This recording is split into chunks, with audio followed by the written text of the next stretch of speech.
Welcome to Groam House Museum's podcast, At Home with the Picts, a crafted legacy. I am your host, storyteller Eileen Budd, and throughout this podcast I will be taking you on a journey with me around Scotland and beyond, exploring Groam House Museum's collection, speaking to contemporary craftspeople, artists and musicians whose work uses the same or similar techniques to the Picts. In this podcast, we will meet stone carvers, weavers and carnix players. We will speak to academics, archaeologists and blacksmiths, and together explore how the Picts lived and how they made their art. Because, as George Bain once said, theory may inform, but practice convinces. Do you remember that first story?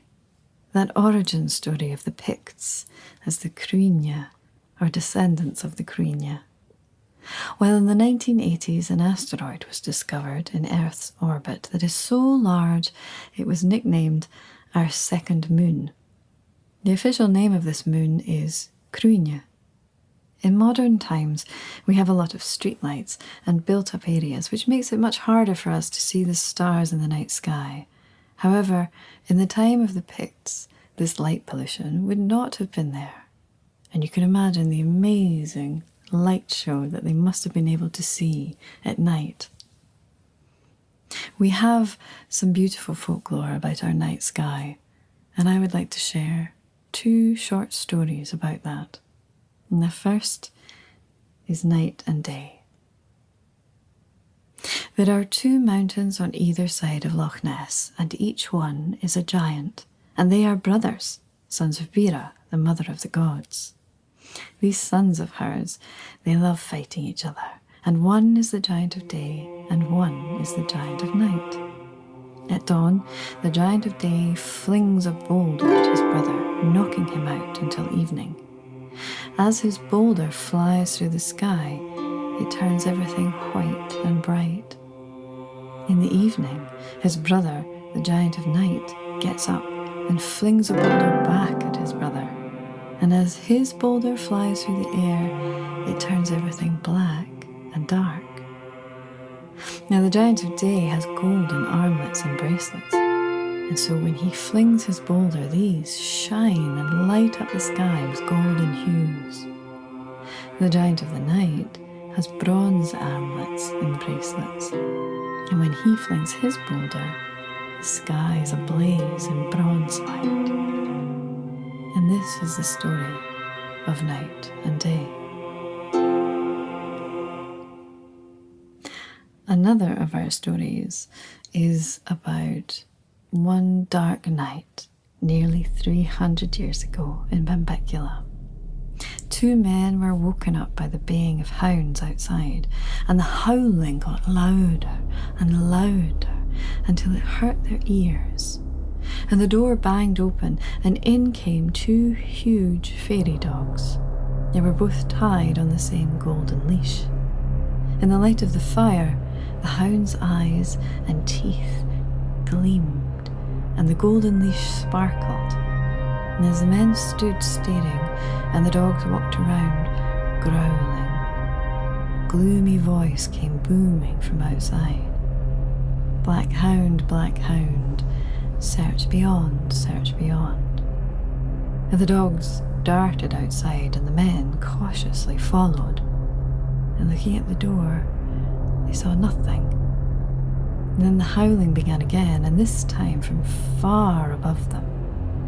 They looked up into the night sky, and they saw the spirit multitude, the slough, the souls of the restless dead, travelling across the night sky, and at their head the baying, howling fairy dogs, and sparkling golden leash trailing behind them. For a bit of insight into how the Picts might have seen the night sky, I spoke to photographer Andre Hudson, who specialises in capturing views of the sky at night as seen from the standing stones. My name is Andre Hudson. I'm based in Edinburgh. I specialise in night photography. and author of Scotland at Night. That's me. The objective, basically, for my photography is to photograph full spectrum, ultraviolet, infrared, transmission, moonlight, starlight, astrophotography, and lunar imaging. But I enjoy what I'm doing. It takes me all over Scotland, and I get a chance to actually collect my locations in books now. I realised it's quite a personal journey for me to do and to experience what I do. Can you tell us what it was that inspired you to photograph the night sky, and particularly the photographs that you take around the ancient stones? Yes, I'm ex-Royal Air Force RAF Regiment, so I'm quite used to being in the field a lot. I just studied as much astronomy as I could, astronomy imaging as well. And I started to get further and further out into the country, further north, into the islands and stuff like that as well. And I realised as well, when I came across... it was Macquarie Moor standing stones, and I was there with an ex-special forces friend of mine, and we went up there to photograph the Macquarie Moor standing stones in ultraviolet and infrared. We wanted to find, almost the invisible light, that ancient carvings from the Picts and obviously Neolithic stuff, to see if there was anything in there. We were very curious about looking in the infrared and ultraviolet range of photography, and then I started to look at moonlight on approach to most of these stones at night as well. And there was so much on approach to Macquarie Moor, especially because it's a massive open space. So it was inspiring just being there at night, understanding the positioning of the stones, how the moon rose and set, various times of the year. And obviously some of the, and obviously the myths and legends that you specialize in, Eileen. I've had a few little, I'll say, bumps in the night on some of these standing stone circles and stuff. And when I say bumps in the night, there was basically like sort of things that I couldn't really explain. I'm more about science and Occam's razor. So I think I actually got bit by a rat once, and something hit my bum when I was at Macquarie Moor. And I actually filmed it in ultra. I had a security camera behind me now when I'm working at night, and I actually saw something moving around, and actually something ran up the stones, which is really interesting. One of the main standing stones in Macquarie Moor. There was a couple of weird anomalies that night. But it also reminds you to be quite open to what you might see at night, especially when you're on your own. And 99.99% of the time, I'm on my own doing those shoots, and it's a really good time to sort of clear the mind. You really feel the atmosphere of the stones. You can almost feel the energy of the people that they're almost still there, locked and entwined within the stones, but very awe-inspiring. And also the colossal size of some of these megaliths as well. London Links standing stone just outside London Links, actually, so-called Upper Largo. These guys are like 17 to 20 feet tall.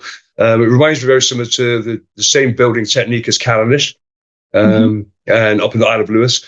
Just spent a lot of time up there, and I'm due to go back to Harris actually and finish off my reconnaissance. Awe-inspiring. Capturing the Milky Way and the Northern Lights over these places was mind-blowing for the very first time, and I'd actually managed to capture some of these sort of space weather and, full moons, crescent moons, meteor showers, you name it. So I'm just totally drawn towards it, because obviously I always wanted to find out what happened before the Votadini tribes of Scotland were, when they obviously inhabited Traprain Law in East Lothian, and obviously Arthur Seat as well. So these are major hill forts with, with a lot of history and stuff, So, and it took me on that little quest to learn more about Scottish history. Most of my stuff Neolithic, so the stuff I did specialise in was the earliest stones, and then obviously moving into the Pictish aspect of it, which to me just blew my mind, especially when I was up in Kilmartin Glen. And so all inspiring. Still is. I still got very excited about being on these places. I always come back very charged up as well. So I don't know if it's something that makes us think about obviously how old these things are, and obviously we're involved in that environment, especially at night, because I find the energy at night so intense. How vivid is the night sky without that light pollution?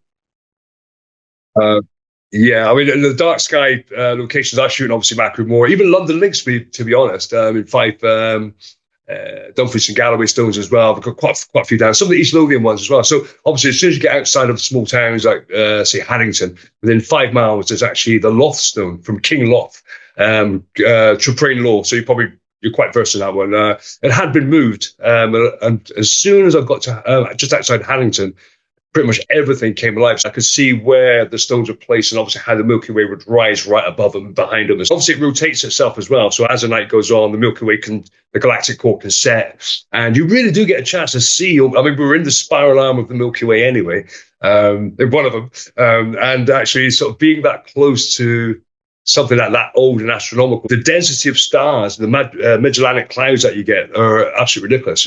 It's like you can almost see everything. The Deneb constant, Ursa Major, Deneb, Altair, Vega, basically all the stars and their companions, star Sirius and its A and B systems. So I could say the strength of the optical aspects of it are phenomenal, even just with the naked eye, and seeing the silhouettes of the standing stones illuminated against a Milky Way. The biggest problem I've had is the depth of field, but it's almost like it's quite weird because when you look at the depth of field, looking at standing stone, you're reminded so much about the density of stars and the cluster of stars within that part of the spiral arm, So all I can say is everything is so vivid. I think it really does sort of show.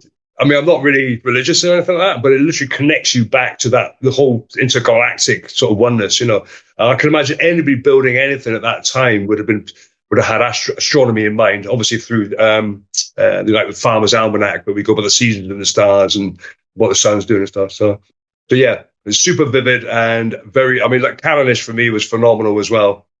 Mm-hmm. I got hit by an Atlantic system. So basically the moonlight came through. I couldn't see any stars. Wow. Not one. Wow. Yeah, 12 hours. But what I did do was I got a full moon, and it was actually very near to the Earth at the time. So basically what I did get was all the detail on the stone at 2:00 in the morning. But I couldn't see the sky at all. And it was absolutely amazing because you could feel the presence of the full moon. And also, what I need to do is actually go back to Callanish and start recording and do the Milky Way shoots over it. And possibly try and shoot it before the moon rises and also after it sets as well in the winter. So, yeah, and the detail really comes out in the stone at night. I mean, one thing I can say about the Callanish for me, I mean, I actually shot 3 sites that night. And I did light painting on some of them as well. I wasn't content just to do the standard shots and the standard locations on Callanish. I actually wanted to find all the rarer. I mean, as you know, if you've been to Lewis, you'll find, the standard stones everywhere, sort of thing. So I liked following the Callanish trail so that I wasn't just shooting the main star of array of standing stones. But when you're looking north, I could imagine if the clouds had cleared that night, it would have been absolutely phenomenal. And, and how they viewed, like you said, how did they view the skies, Yeah, well, that's the thing that fascinates me, how the Picts would have seen the night sky and the things that you're describing, Yeah. I love that the way that you're describing it. You were saying one of your challenges was the depth of field, and that really that makes sense to me because it would have been like an entire new landscape opening up above them and around them. Yeah, and I loved some of the studies that are obviously to do with lunar rise times, the lunar solar cycles over the stones. I think it's absolutely phenomenal. And one thing I did research for Aberdeen Council was the only ones I really wanted to photograph were the ones that were never touched by farmers or wall builders, basically people that would take the stones away, chop them up, and also rearrange things as well. So there's been a lot of rearrangement on some of these sites. The Loth stone especially, that was actually in the middle of a field.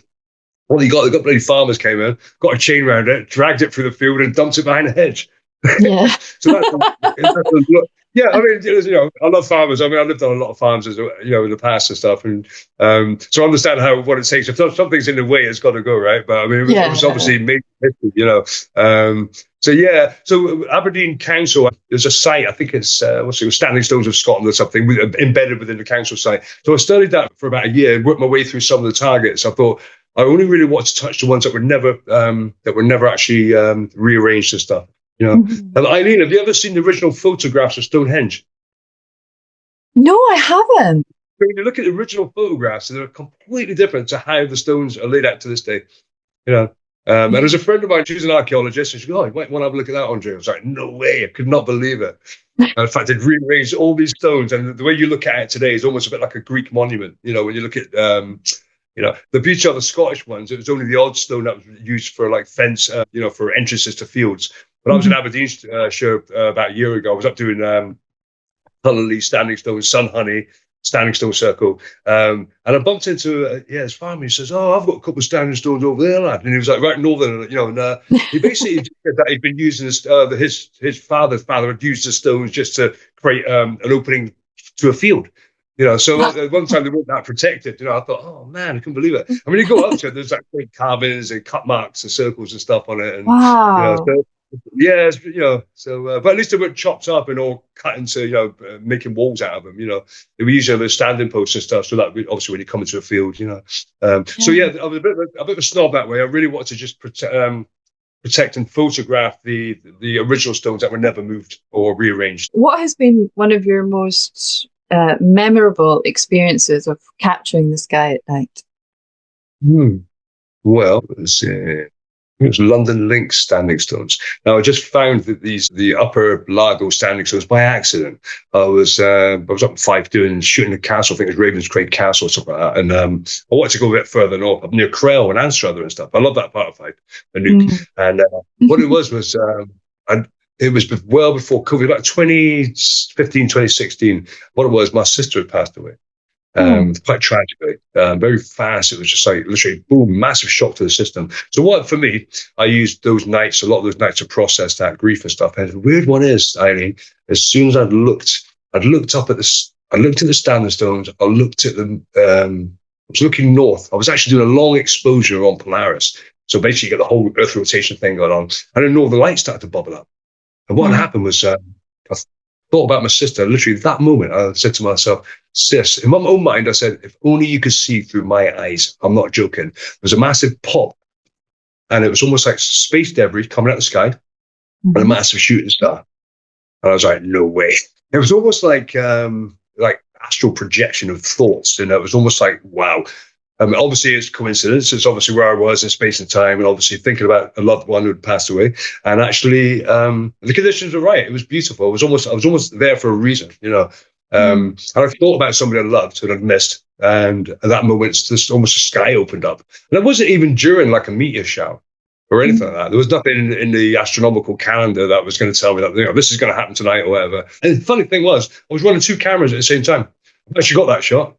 And it's not a very good shot because the camera was bloody through. It was about -2. It was freezing, and I got the steam all over the. You can hardly see out the camera. I got that shot, and I still have that photograph to this day.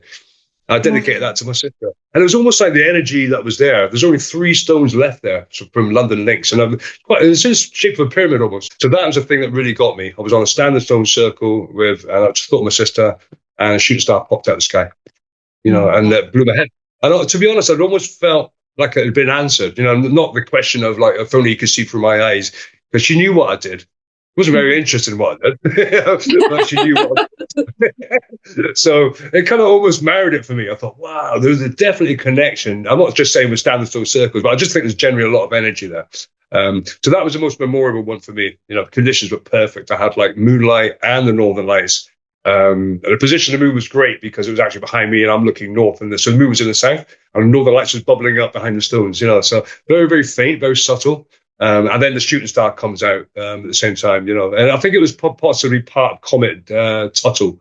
So it's the debris field from Comet Tuttle and stuff like that, which I think, so it's quite a special one for me. So very special. I think that's fantastic, especially thinking about our folklore with regards to the Northern Lights, which is very much about the host and spirits of the dead and things traveling across. So it's very apt. What a beautiful moment. What I do when I'm on these sites is I walk with much humility. I know why they're there. I think our instinct always tells you that, you cannot really go in there with wrong mind, with the wrong thoughts or the wrong mind. But for me as well, because these places are so old and they're still standing, and I always wonder what the environment was like when, say if I went back 3,000 to 5,000 years ago, what would the conditions be like there? What am I looking at? What's the landscape going to be like? Claver Cairns, obviously, when I was there, it's a beautiful wooded area. And the huge, the cairns as well as the standing stones. I mean, it's so intense. I turned up about sort of, when I went up to shoot that, I knew exactly what I was doing because a friend of mine said, honestly, Andre, if you could photograph that, he goes, that would be, be amazing and stuff. And I always knew it was on the location list, the hit list sort of thing. But when I walked in there, it was really weird because the fact is, I never felt. In fact, on these standing stone sites, I can tell you one thing: I never feel alone for a minute. Yeah. That's one thing I can guarantee. And therefore, what I do is I'm quite a good soldier that way. I've put myself in some quite hairy situations where the energy is not good. Don't ask me why. I'm quite sensitive to it, but you can almost feel that at night. I was kind of, we're creatures of the day sort of thing. So when I'm snooping around in moonlight and stuff, it really sort of grounds me. Almost go into sort of meditational mode. And a lot of times as well, I'm not really with anybody when I shoot my stuff. And I like the idea that the fact that these ancient monuments are still there. And I think when you go in there with the right mind as well, it almost encourages you to really capture the beauty of what you're seeing. A friend of mine said, "Oh, your photographs are too dark, Andre." I was like, "You've been out at night, mate. You ever tried to take a photograph at night? You ever even seen what the night sky is like? Or if you go into a wooded area with a standing stone there, because they're too dark. So it was amazing trying to explain it. And then what I did eventually after that was start shooting moonlight. It was all to do with reflected moonlight or reflected sunlight on, and I really wanted to detail in the images. Not content with silhouettes for 1 minute, Yeah. A bit greedy. I think it's fantastic. If you could go back in time and ask Picts anything, what would you want to ask them? What would you want to know?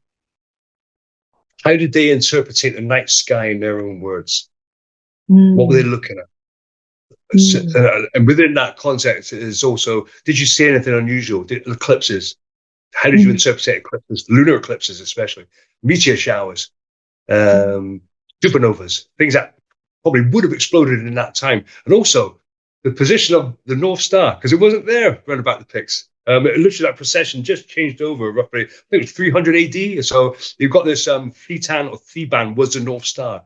So was it brighter? I could probably find that on Stellarium and find out what the magnitude is. So it really is to do with how did you interpret the night sky from how you were seeing it? Obviously we know that there's the Farmer's Almanac. A time for fishing, a time for harvesting. So and how did they sort of measure time? And also were they avid astronomers? As in, did they record in their own, whether it's through oral tradition or did they record anything?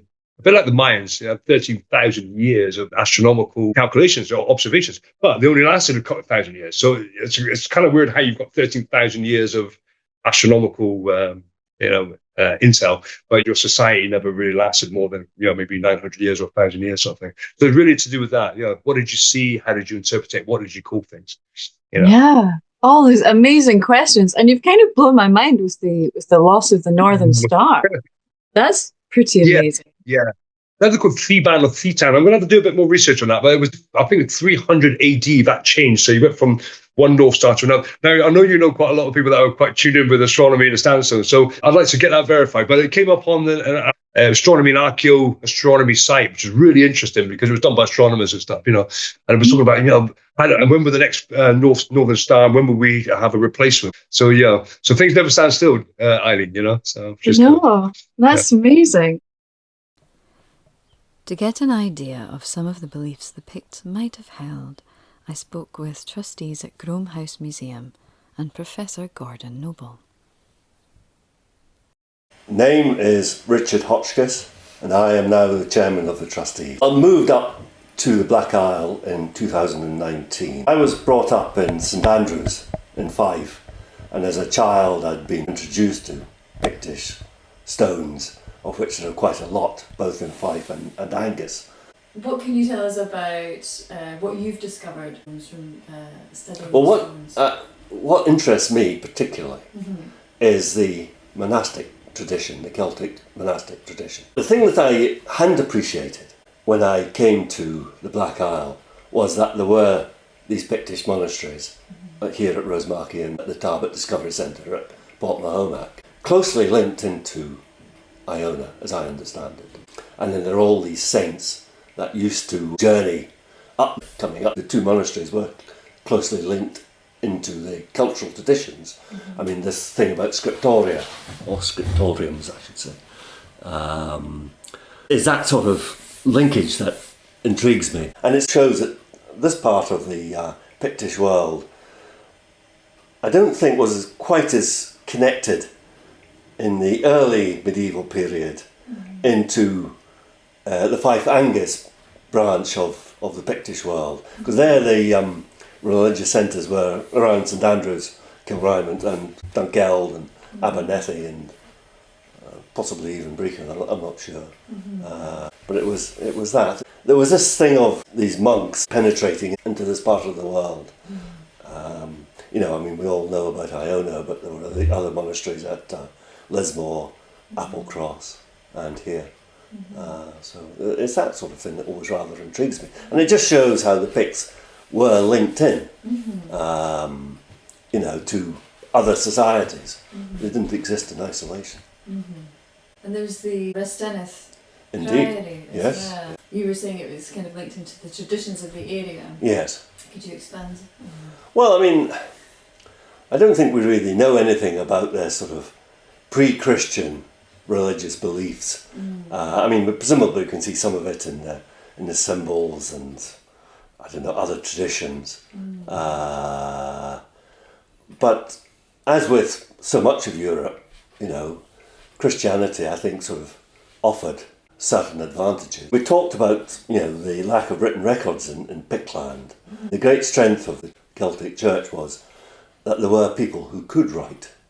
And also when you're trying to, you know, in this whole concept of an emerging kingdom of Alba, the precursor of Scotland, you do need people who can write things down. It's sort of, you know, one of the first sort of steps in establishing a viable state. Do you think it might be possible that some Picts who worked on the sculptured stones began to work on the illuminated manuscripts, or had some kind of influence? I would have thought so, yes. Yeah. Yes, because it's all the same principles behind the patterns, the geometry. There is a myth that the Picts just vanished. Yeah. They were here and then they were gone.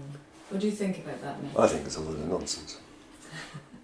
Again, this is what this DNA testing will tell you. My own pet theory is that the reason that people believed that the Picts vanished is because the language vanished.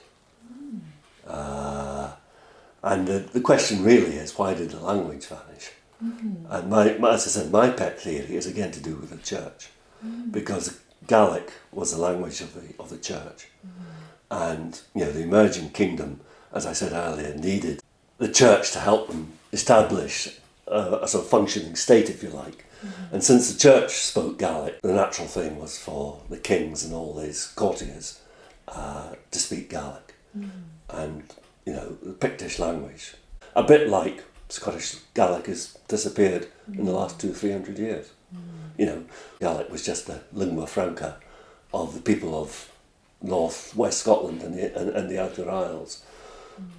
With the advent of modern technology, English just takes over, and the language disappears. And with the language, the culture. If you could time travel and ask a Pict about something, what would you ask? Assuming that you'd understand each other. Well, I think you just want to sit back and look, you know, how people led their lives, what they believed in. What do you think about theories about the relationship between sculptured stones and astronomical phenomena? Well, I'm going to answer that question by talking about something different. I read a paper by Martin Carver not so long ago saying that a lot of Celtic Christianity had its roots in pre-Christian society. In actual fact, I mean, what these monks did was they came up with their beliefs, but in order to get them accepted, they had to adapt already existing sort of religious traditions, if you like, beliefs and all the rest of it. Now, we do know, with regards to astronomy, that Neolithic and Bronze Age people used, you know, they talk about Stonehenge and up in the Orkney Islands, it was all astronomically based.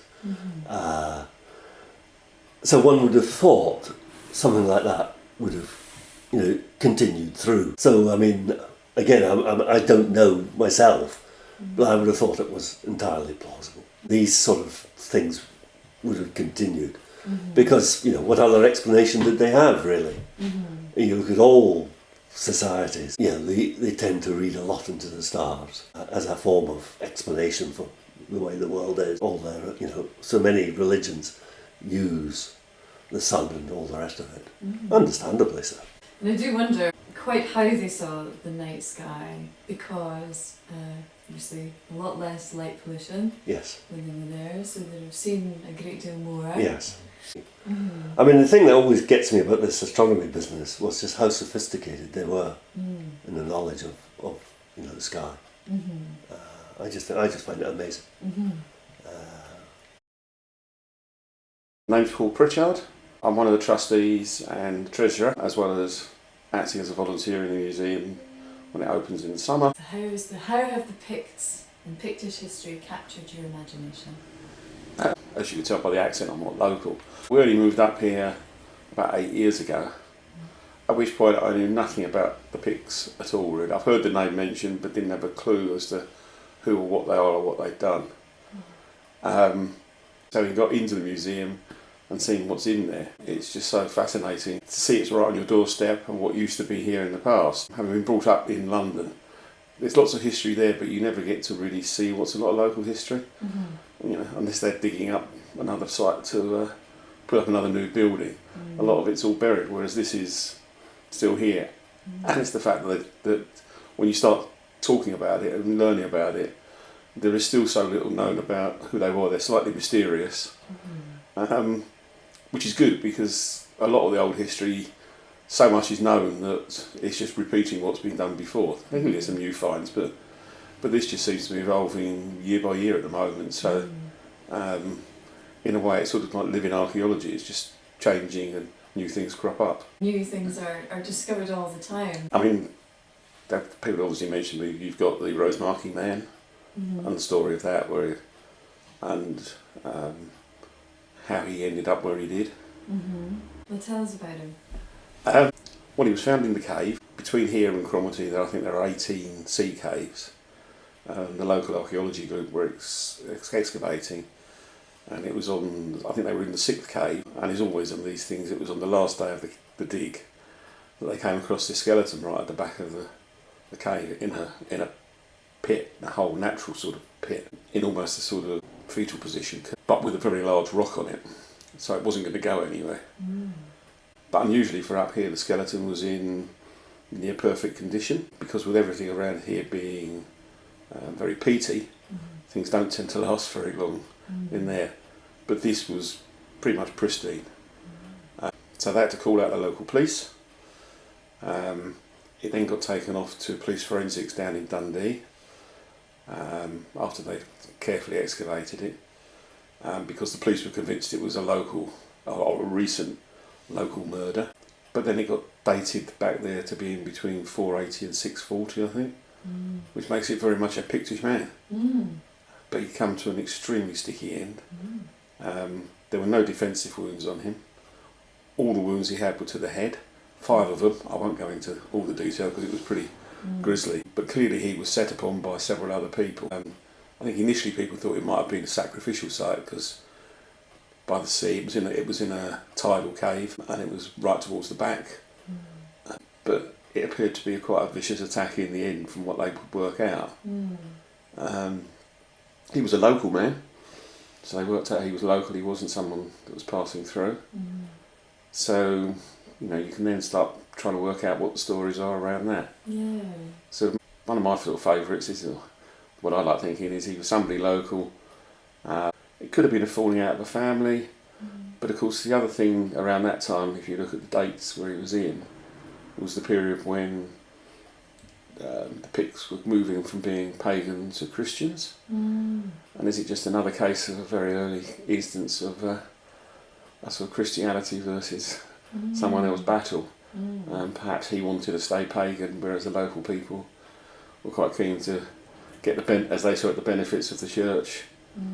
And if he was somebody, because they worked out he was also on a high protein diet, so he was quite somebody of a high status.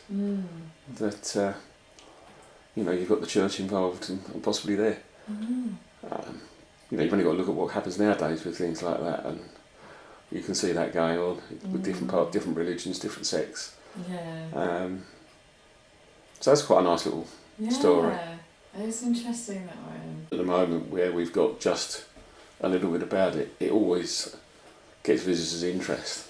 And because we've got a QR code in the museum that takes you to the local archaeology group's website where they would actually found a video of the skeleton. Yeah. Mm.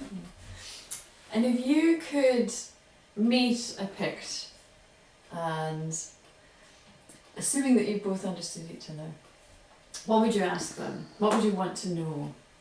You time travel and meet a Pict. I think I'd like to know what they did day to day. Mm-hmm. I think if you're going back to pre-Christianity, I think it goes back to what you were saying, is what are their actually beliefs? Mm. Because they, from carving things like that and doing things like that, they always had some very strong beliefs. Mm. We just don't know what they were. It's like when they go back in the other countries, you look at things like the Egyptians, it's understanding what their beliefs were. Mm. We've got things here that there was obviously some things that were extremely important to them. It'd just be nice to understand how people related to that. And also because you don't find things, things I always think are interesting is how they go through things with burials and that, because that tends to tie in with beliefs, but where does that sort of side of things fit in? Mm-hmm. The other thing is they had painted stones, like little, much more pocket-sized stones, which they painted, which there are very few have been found, but the remains of the paint is seen on them. Very simple, like dots, designs. It'd be interesting to know why they had them. Why were they carrying them around? There must have been some kind of spiritualism or belief system that they had. Is that something that you have noticed any signs of?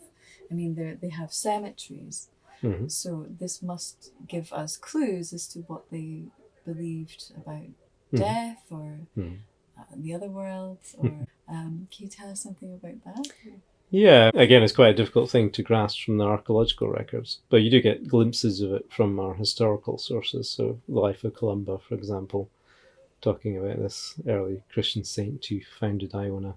He comes and visits the Picts, and this is in his life. So he talks about what we would see as kind of pagan beliefs about the significance of or sacredness of water, or controlling the weather. They refer to King Brood, who has this fortress near the mouth of the River Ness, so somewhere up there. Inverness, and in his court he's got a magi, a druid would probably be the closest interpretation of that word, or a wizard or something like this. So presumably a kind of pagan figure who's able to communicate with the gods and the like. But we have to remember this is a Christian source, so are they really depicting reality, or is this how they would like to imagine what pagan people were like? And so in that source they talks about this religious figure trying to control the weather, poisoning wells, using things like amulets or stones for healing. So we've got kind of sources like that. In the archaeological record we can see things like human bone is used in an interesting way. You sometimes find individual human bones built into the foundations of houses. It could be something to do with fertility and the success of this particular household. We see the significance of caves. They're marked with symbols on the wall. We have human remains in the floors of these caves. We've got evidence of quite grisly things like decapitation of individuals within caves. So all these give you hints about some of the kind of spiritual beliefs that might have been in Pictish life in a pre-Christian context, but they are quite difficult things to grasp. You've also got the imagery on the stones, so at sites like Rhynie, which we're fairly sure is pre-Christian, you get kind of axe-wielding Rhynie man with these big pointy teeth. I suspect that must be a god, or at least a mythical figure of some kind. We certainly haven't found anybody else with these big pointy teeth yet. So that's giving you insights into what the world of the gods might have looked like prior to the adoption of Christianity. But yeah, from the 7th century, probably the 6th century, in a lot of Pictland, these were Christian communities. Certainly by 7th century, no sense they're anything but Christian. And you get development of these amazing monastic and religious centres like at Rosemarkie, Tarbert, Kinedder.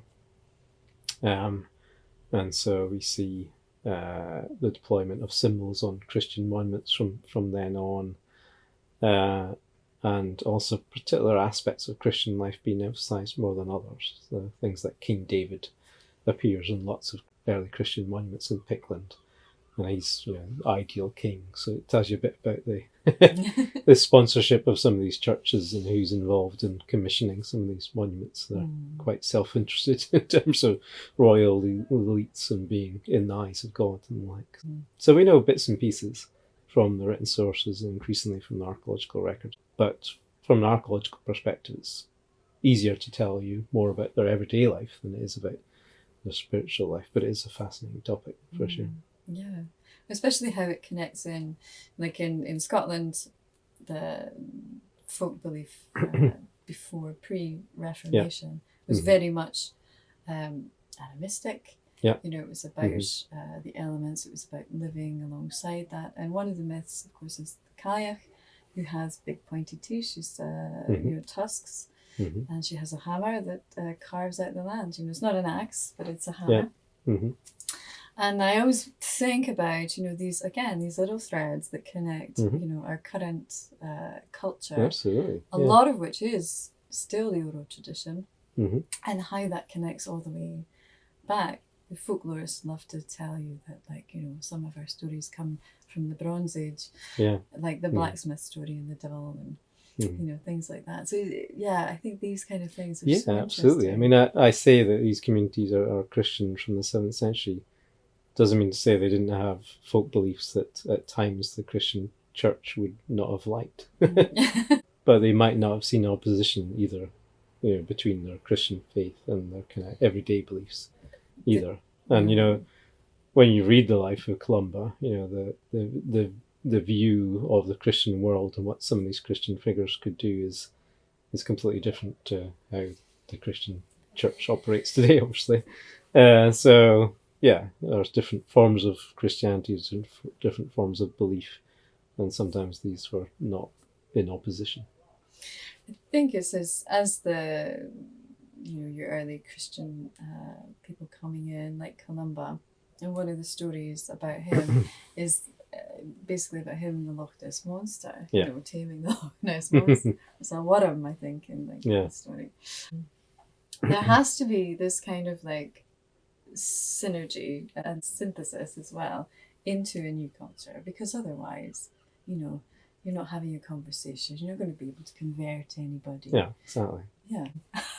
Absolutely. Yeah. No, I mean, if you read the life of Columba, what Columba's doing, what the Magi is doing is not that different, really. They just have different conceptual frameworks for what they're doing, but they're both trying to heal people, influence people, control the elements, perform miracles. It's so a fine line between some of these depictions, I guess.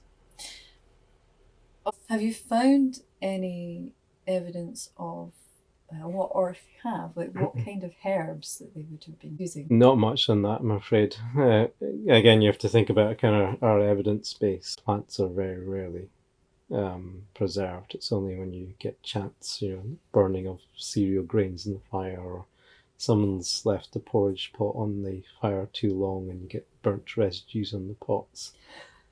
So we very rarely get much in the way of kind of diversity of plant types. I'm sure there's probably things in the Irish law tracts about the kinds of plants that we're using for medicines. It's not something we have particularly well preserved. It's the sort of things we might find in the future. Certainly there's references in the life of Columba to healing people and the like, but it's rather vague about what they use. Although they do refer to little quartz pebbles that have been used for things like healing. And we do find those in burials, and we find them painted in the Northern Isles, these painted quartz pebbles. So that's one possibility, is that they're using those painted pebbles as healing, or at least, kind of to ward off evil spirits and the like. But again, it's a bit of speculation, but it's nice to speculate. It is. It's also something that, again, has continued. That idea about quartz stones has continued right up until absolutely. The 19th century, with the the rattles that have 7 quartz stones in them to ward off 7 evils or 7 sins, depending on and placing them on graves as well. Yeah, absolutely. And wells too. Yeah. I think you mentioned it, and also it's mentioned by Columba. Sacred sites, or sacredity of the water, and things being put in the water, found in the water. Water and waterways would have been really important to life. This huge well at Birkhead, for example, that people have had lots of ideas about. Is it a Christian baptistry? Is it a pagan drowning well? It's probably a well, because you've got a huge community there, so they really need a really good water resource. But not to say there wasn't a symbolism behind that either. I'm sure there was. But in terms of the wider world of riverways, waterways, etc., we've got boats that date to the Pictish period, log boats and things like that. There's reference to 150 Pictish ships being wrecked in the 8th century. It's probably a war fleet. They have dominance over the Northern Isles. So yeah, it's been hugely important to life, and I'm sure that would have had a symbolism to it as well. Yeah, because there's a couple of places that have the salmon or the fish carving on the rock. Yeah, absolutely. And again, thinking about our contemporary life, our modern folklore, we have a huge amount of stories about salmon of knowledge, or a fish being a protective spirit of a well. Salmon is our keystone species, one of them. Yeah, that's absolutely. very important. But also the fact that it has these crazy journeys that then, they must have seen a part of, I imagine. Yeah, because they're absolutely. living closer to the land. Yeah, no, absolutely. I mean, if we think of the Pictish symbols, and they are some sort of naming system, they might have quite prosaic functions in terms of, the fish represents part of a name, so it's almost like a letter, or a part of a phrase. But there must have been a significance to the animals, or what they chose to use as symbols. And it is interesting that it's, with the exception of some of the later Christian stones, it's largely wild animals. It's your wolves, or your boars, or your deer, your salmon, etc. So it's interesting that they've chosen something that's kind of outside the normal ken, in terms of the wild, as opposed to the domesticated, becomes part of this symbolic system of communication, whatever they're actually expressing. So again, I'm sure it would have significance that extends beyond its, perhaps its prime function on these monuments, to symbolise identity or names or whatever it is. So it's really interesting to speculate again. Have you ever come across any correlation between astronomical events or observations and sites or sculptured stones? Because in the time of the Picts, there would have been very little, I assume, there would be very little light pollution. So the fact that you would be able to see the whole of the night sky would have been quite incredible. Yeah, absolutely. So, again, it's a difficulty of the evidence. So many of our stones are not in the original position, so it's hard to know where they were and what orientation they would have had things like burials or east-west, but that's kind of, well, it's a Roman practice, and it becomes an early Christian practice, but looks like it's probably happening in a pre-Christian context here. So again, it might be something to do with the movement of the sun. So yeah, it's difficult to know, but yeah, again, I'm sure that must have had a huge significance within society. Because we have things like the recumbent stones, don't we, that we chart the kind of moon. Yeah, exactly. Which would have still been in the landscapes of the Picts, so they would have been aware. They would have known the directions of these stones. They would have, they would have had their own mythology and stories about these earlier monuments as well, which would have impacted on Pictish life and belief. Yeah, absolutely.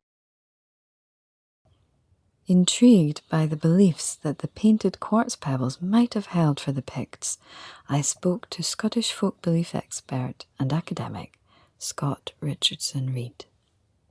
I am Scott Richardson Read. I'm a writer and an author and a sometimes presenter who talks a lot about Scottish folk belief and folk magic and folk practices under the pseudonym Kayaks Herbarium, and have been writing and authoring and all of that stuff, I think, for the last 13 years.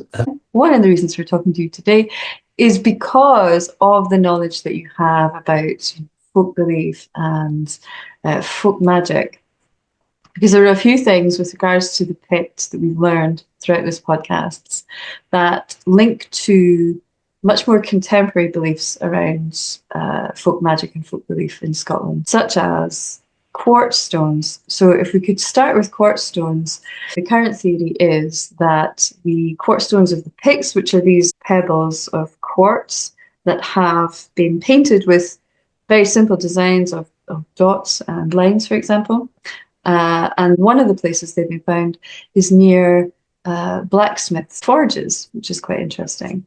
And they've been also found, quartz stones have been found in burials, when very little else has. And so I wonder if you could tell us a wee bit about quartz and Scottish folk belief.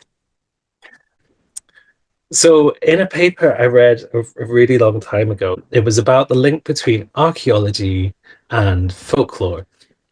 And it was a paper that was written in America, I think in North America, and it was looking at a little bit of the colonial view that oral stories aren't real history, and it was looking at the First Nations stories and how it could actually inform archaeology, which is really interesting because what they were finding out is these stories that were thousands of years old, when applied to the archaeology that they were looking at, actually explain some of the features that they were finding in the archaeology. And then the person that wrote this paper used the same kind of approaches in Scotland and in Ireland to, okay, we've got these really old stories, and folklore tells us one thing, and then the archaeology, what does that tell us? And to the folk stories, have they contained a truth that's traveled all this way through and it can inform the archaeology? So he was looking at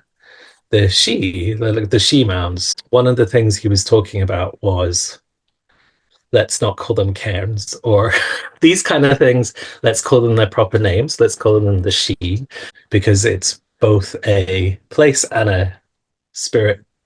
And his argument, it's an ancestral spirit that's tied to the land. So they share the same name, the she. And one of in the stories, they talk about some of these mounds being shining white or bright, shining in the moonlight. And what they were finding is when they were doing the archaeology in some of these she mounds, or the she's, they found loads and loads of white quartz stones. And what they were surmising then from this paper, whose name escapes me, that these mounds where we buried our dead were covered in white quartz stones that just covered all over the top of them. So when it was like moonlight, you would see this kind of like glowing white space, which I think is a really beautiful explanation as to why we found so many quartz stone deposits in burial sites. And so that kind of burial site motif seems to have carried forward when we look at the Pictish burials as well. One of the things I really love about white quartz stones is as well, and I have a romantic notion that this must have looked amazing, is when you rub quartz stones together, they like glow. And I forget the fancy name for it, but they have like a kind of a light blue or a light yellow light. So imagine if somebody was like dancing on top of or walking around on top of these mounds covered in these quartz stones in the dark. Imagine this, it's almost like bioluminescence, wouldn't it? Kind of like lighting up underneath their feet. And how amazing might that have been for people who, connected these stones with their dead. Mm-hmm. So this kind of got me thinking, this is way before the Picts too. They existed, they were around, and the Picts were in amongst them with St. Columba and all, all of the doings that were going on there. And then I got to be thinking about quartz stones. And you may remember, I did a lot of research into Scottish folk practice in the witchcraft trials, looking at modern Scottish practices. And there's always 3 stones that turn up that were always like black, white, and red. I'm pretty certain that one of those stones would have probably been a white quartz stone. Why not just say like it's the longue durée, they say in French, or something like the long duration, like it's been with us for a really, really, really long time. But the white quartz stones, they turn up in folk magic quite often. And I know in Ireland, my Gaelic and Gaelic is really bad, but in Ireland, they're like clocha gallia, which means like shining stone. And sometimes they're referred to as like noble stones, which kind of refers to me a little bit like the kind of what we would call like the gentry, or she good folk, is that kind of, they've got this kind of aspect to them. And these stones also, like the word that they use in Gaelic also can mean hallowed or sacred. So you've got like sacred stones, and they turn up in some of the literature being referred to as godstones, which I think is really, really interesting. Or Hail Mary stones. So you've got that kind of connection. And there's a wee story from 1977. This is an Irish story. It's in Irish Gaelic. And it's about how you would never find white quartz stones built into a house that people lived in, because they were considered stones of the other folk, stones of the Sidhe, and they were really, really bad luck. And if people were evicted, as was happening a lot during the clearances, what they would do is they would go in and they would find 9 quartz stones, and they would burn them in the fire till they got red hot. And that would potentially curse the house. So nobody who ever lived there would ever be comfortable ever again. And for me, that's kind of really significant, because it points out the link between, okay, why 9 white quartz stones? And if we start to think about the she-mans, if we start to think about the dead, it's kind of like, you're kind of like boiling their house, maybe. It's kind of like you're agitating the dead enough to bring their kind of wrath into the space that you're in, which I think is kind of really interesting. It is. It's interesting you're saying that them putting them in the fire, because one of the reasons why the stones have been painted in the way that they have been painted with pitch, and the theory is currently that pigment would have been made by the blacksmiths, and it's going to be something that's far more available to the blacksmiths because they've constantly got that forge going. And so it's interesting you're talking about the connection between that and the fire, because there's been these experiments where they heated up the stone to see if they could get it, and then they heated up the pitch, and I think it's a balance between the two, heating the stone and heating the pitch, that would make this thing. That is really interesting, because also we've already talked about, I guess, how the stones glow themselves, when they also look like they contain their own internal fire as well. Like that I find there's poetry in that. I mean, I like that. I don't know what it means, but I like it. I was just thinking 9 is such a but it's a relevant number in lots of different people's folklore across the globe, but particularly for Scotland, number 9 is quite a sacred number, which is quite interesting. Yeah, I find 3 and 9 to be a bit more older than 7. So Yeah. I didn't realize I would come up to speak to you and have a number preference, but I clearly do. Yeah. That's number 1. So 3 and 9, and then 7 I find a little bit later for the days of the week. I know, yeah. And maybe the sheep go to heaven, goats go to hell. Welcome to the folklore rules. We don't make the rules. I mean, they're made for us by other people. So yeah, there's that kind of connection with the stones, and then with the modern Scottish practice of skiddy stones, one of those was I'm pretty sure, like a white quartz stone, and again they would put them on the fire, interestingly, and drop them into water gathered from a marsh stream that was kind of crossed over by the living and the dead, and they would like drop these hot stones in it, and the one that chimed and churled, which was sung, would indicate the presence of where the spirits came that are bothering this family. So you would have like your sky stone, or the kirk stone actually, and then the hill stone, and then the water stone.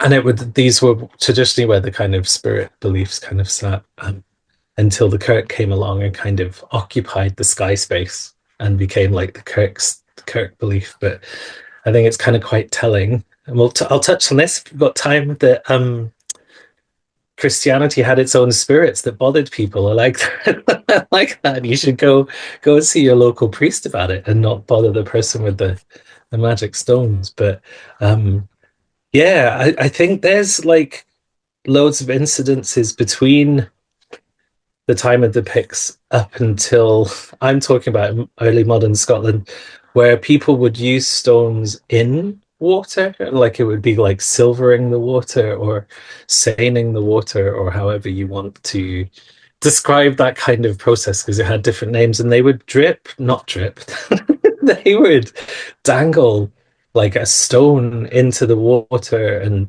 say some words.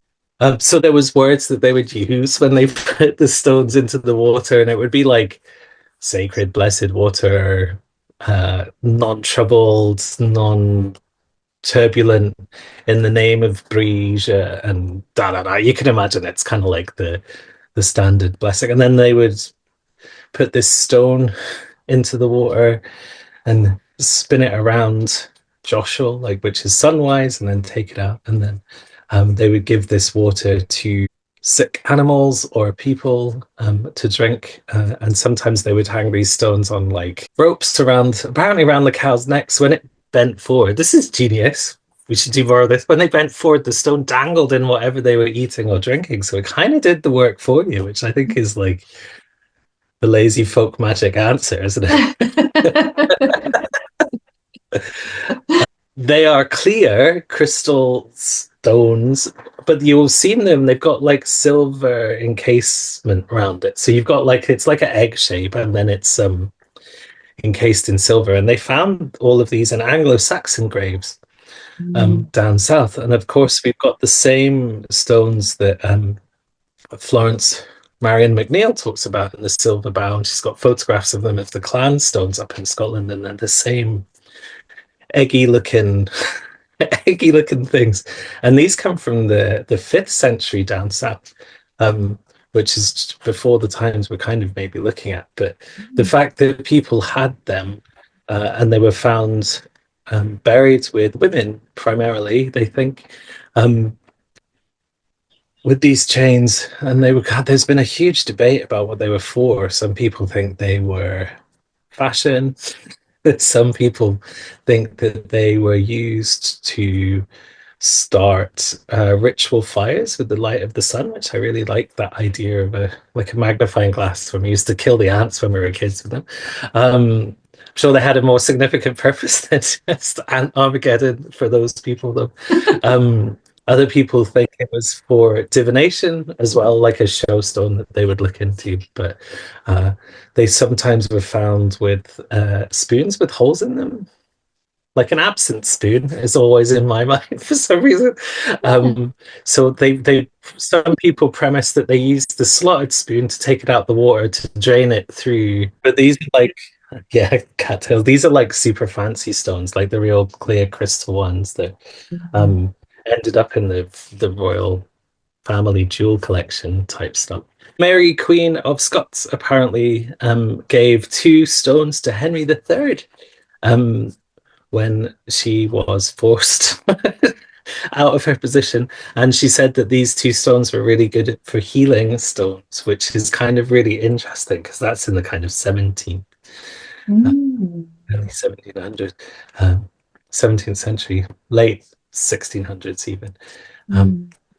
When she was around. And then if we look to the kind of future stuff, Mary Beth in the book Healing Threads talks about how you can boil stones for healing too. So it wasn't just heating stones to curse the household, but it was also you can boil stones in water to create, like, it was like arthritic water or something that you would call like hectic water that people would rub on arthritic joints, and it would potentially heal them. And then if you combine that with the idea of dangling stones in holy wells and stones from archaeology from the dead, there seems to be something in that feels like quite lovely poetry and quite a lovely link together for things. Yeah, no, absolutely. Do you have any thoughts that you'd like to share with us with regards to how the Picts might have viewed the night sky, and also the standing stones and stone circles that would have been part of their landscape?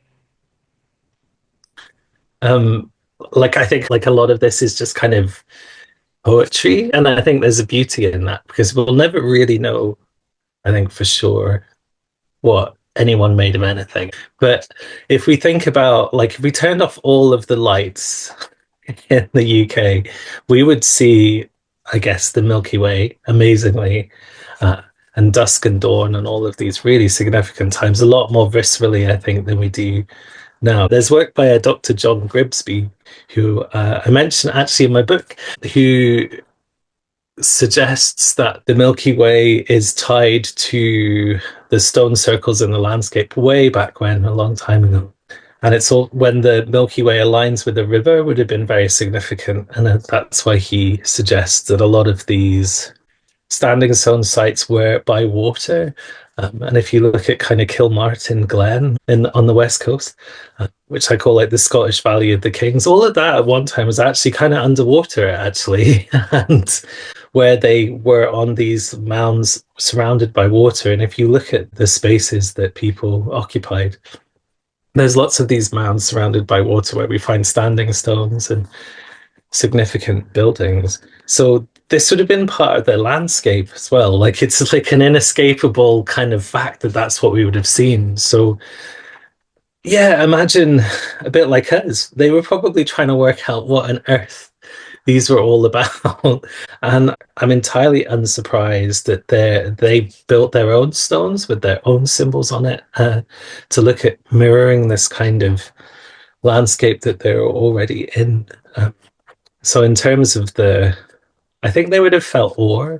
I like the idea and the poetry behind the alignment of the Milky Way with rivers in these particular sites, that they would have seen a lot more than we do, as we've drained a lot of sites and the sea level has lowered to other proportions. So what they made of it, who knows? But I'm sure they made use of it, and I'm sure that they were special to the people that found them. And I know in the northeast of Scotland, near Aberdeenshire, there is a potential stone circle that was actually made out of white quartz. Imagine seeing that like in a night sky and finding kind of white stone quartz being really special to your ancestry in the Picts. Like, it would have said something that would have spoken across time in a language that we no longer maybe understand. But definitely there would have been, I personally feel, a relationship, but I'm not going to quote a paper on it. They've been found, quartz stones have been found held in the hands in one of these burial sites, which is quite, wonderful, that was one of the last things that they wanted. Yeah, that's beautiful. And the idea of like a shining stone containing a bit of its own light is a beautiful kind of metaphor. I think we start to speak the language of poetry when we start to talk about these kind of things, which is not a problem unless you're a hardcore objective scientist. There's been a lot of conjecture that near some of the she mounts as well, that there were white quartz pebbles that were spread over the entrances on the way up to the tomb hall as well. So yeah, the association with death and cremation and bonfires and the idea of shining stones and the dead is really fascinating. And I think it's something that traveled through time.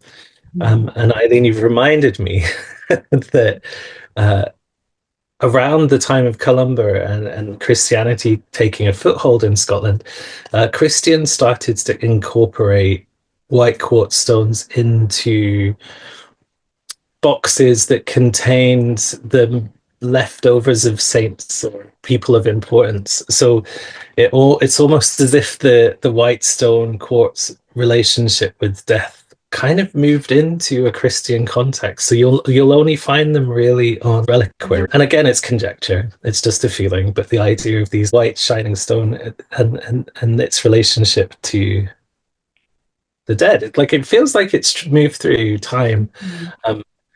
And its poetry kind of is still attached to these ideas in a nice way. Throughout this podcast, one of my favourite questions to ask experts about the Picts has been, what would you ask a Pict?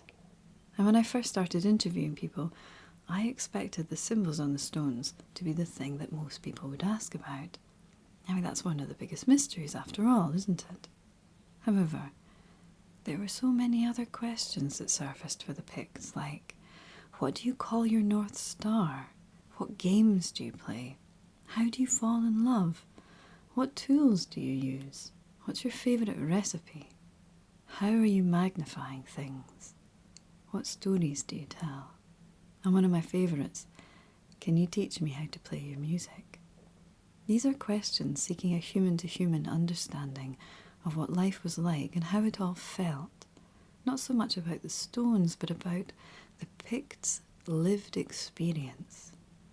Embodied knowledge, Cynthia called it, the knowledge you get from learning while doing. There's so much for us still to discover about the Picts, and answers we've barely begun to dream about lie ahead. But now before I go, I'd like to ask you, if you could be a time-travelling tourist for a day, what would you ask a Pict? I hope you enjoyed this episode of At Home with the Picts, A Crafted Legacy, and if you did, please tell your friends, share it, help us get the word out. And maybe you have a theory about the Picts you'd like to share. Well, let us know, leave a comment. Special thanks to all our guests for sharing their time, skills and expertise with us. Thanks to Groam House Museum for letting us explore their collections. Huge thanks to Debbie R. Moore for the wonderful sound design, and of course, special thanks to the Heritage Lottery Fund for their support in making this series possible.